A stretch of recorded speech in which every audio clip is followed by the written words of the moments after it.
The first time I tasted regret, it burned as deeply as desire.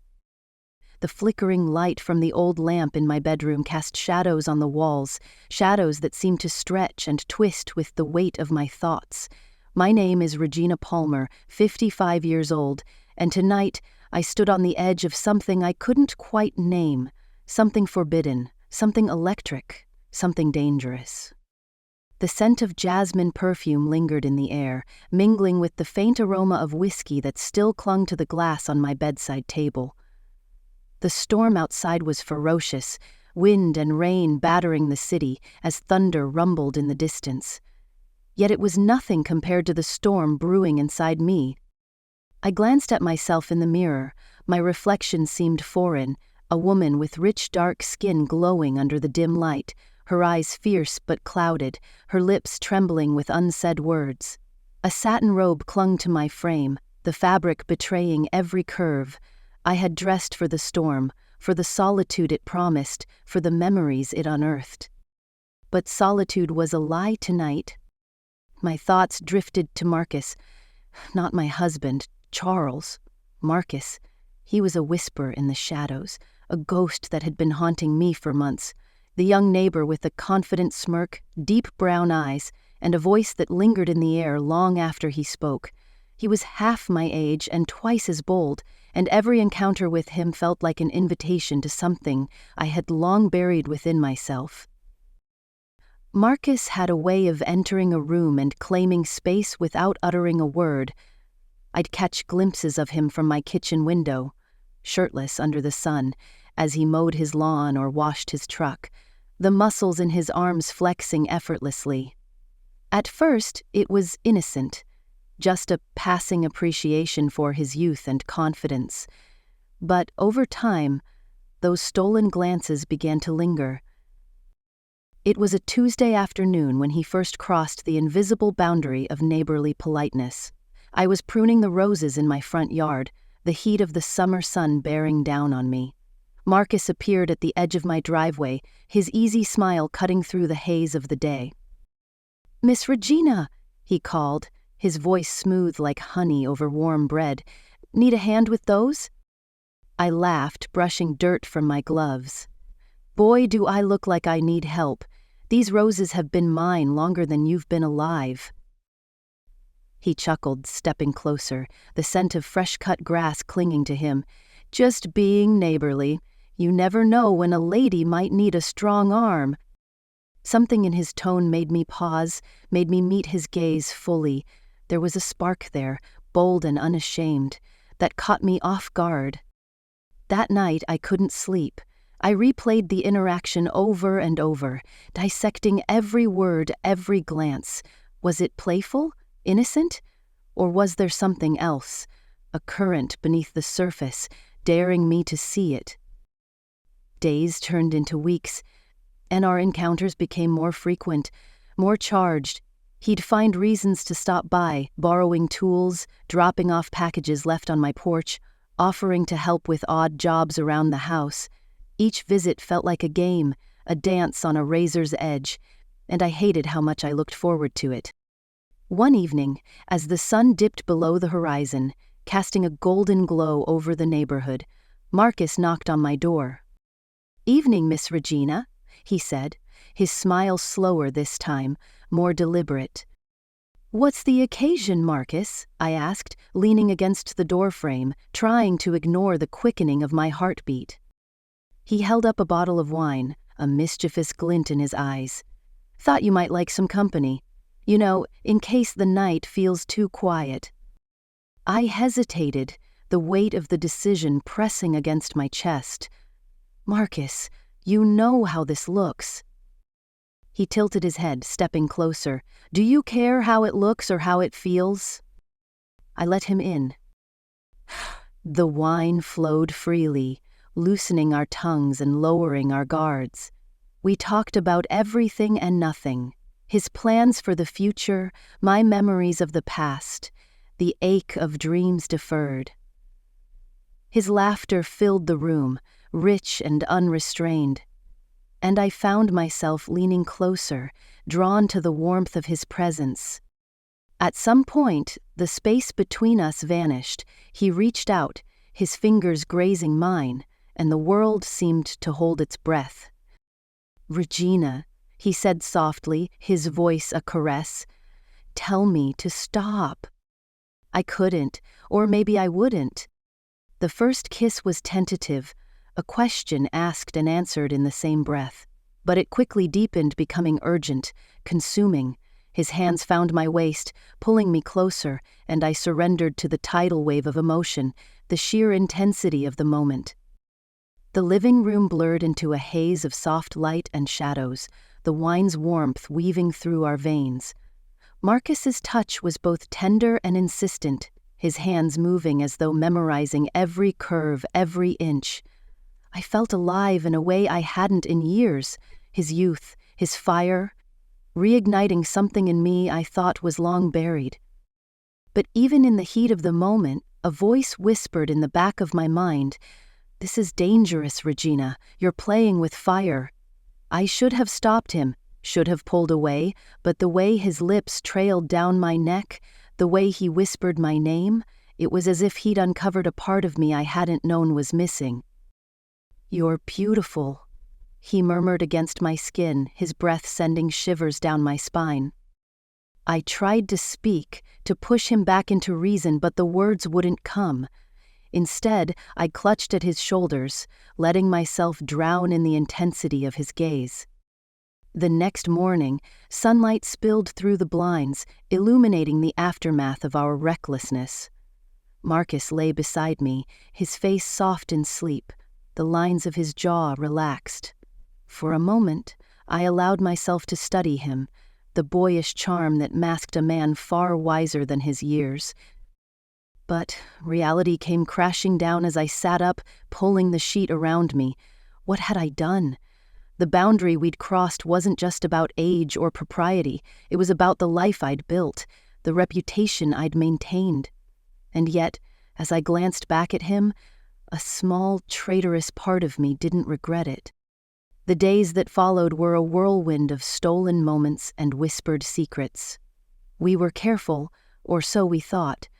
Late-night visits turned into lingering touches during the day, the tension between us crackling like a live wire. But secrets have a way of surfacing, and it wasn't long before the neighborhood began to buzz. Mrs. Thompson from across the street, always quick to judge, gave me knowing looks when I picked up my mail. A friend at church mentioned seeing Marcus leaving my house early one morning. And then there was DeAndre. DeAndre and I had been friends for years, his friendship a constant in the ebb and flow of life.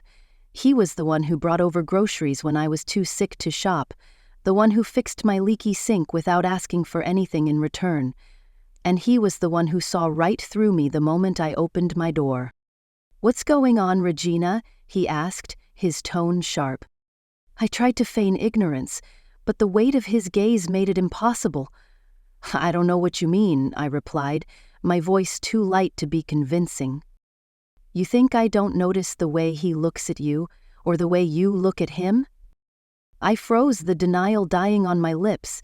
DeAndre shook his head, disappointment etched into every line of his face.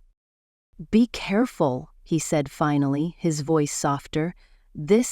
Whatever this is, it's not going to end the way you think." The warning echoed in my mind, a constant refrain, even as Marcus and I continued to spiral deeper into whatever it was we'd created. The thrill, the danger, it was intoxicating. But beneath it all was a growing undercurrent of unease, a gnawing fear that we were heading toward a precipice neither of us could see. It all came to a head one evening when Marcus arrived at my door, his expression dark. "We need to talk," he said, stepping inside before I could protest. "What's wrong?" I asked, my heart pounding. He hesitated, running a hand through his hair. "People are talking. My mom heard something from a friend at church, and now she's asking questions." My stomach dropped. "What did you tell her?" "Nothing, but Regina..." He trailed off, his voice heavy with emotion.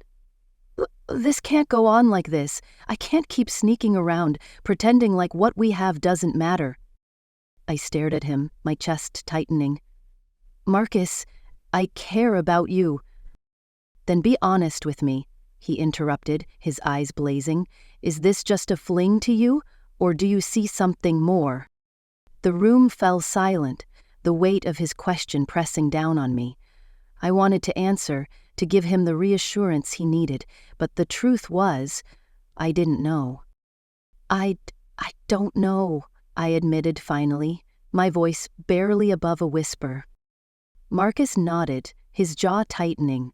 That's what I thought. He turned to leave, and panic surged through me. Wait, I called, grabbing his arm. Don't go, please. He stopped, his back to me, and for a moment I thought he would turn around, but then he stepped forward, pulling away from my grasp.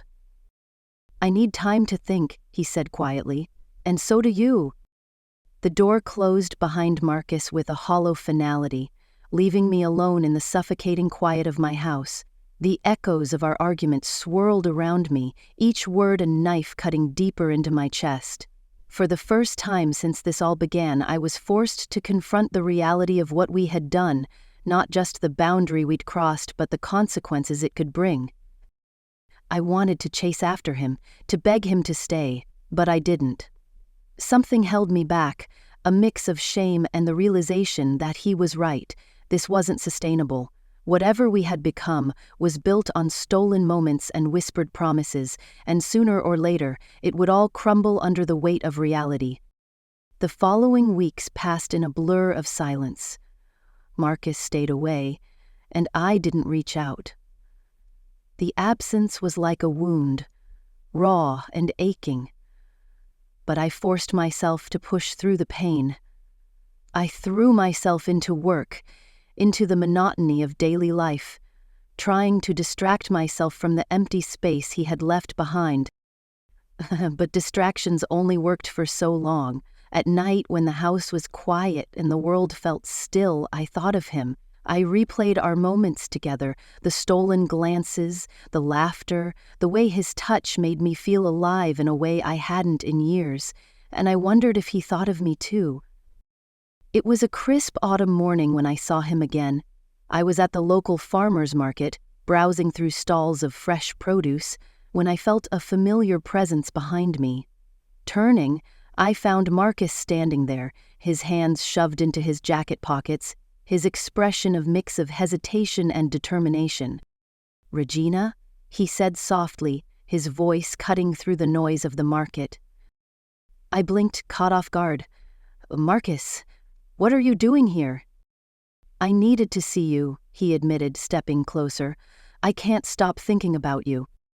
My heart ached at his words, but I forced myself to stay calm. "We said we needed time," I reminded him, though my voice wavered. "I know," he said, his gaze locking onto mine. "But time hasn't changed how I feel. I need to know if you feel the same." The weight of his question hung between us, heavy and unspoken. For a moment I considered lying, pushing him away for his own good, but as I looked into his eyes, I knew I couldn't. "I do," I said finally, my voice trembling. "I've tried not to, but I do." Marcus exhaled, relief washing over his face. "Then let's figure this out together," he said, his voice firm. "No more sneaking around, no more hiding. If this is real, then we owe it to ourselves to try." And so we did. It wasn't easy. The whispers in the neighborhood grew louder, the judgment from friends and family sharper.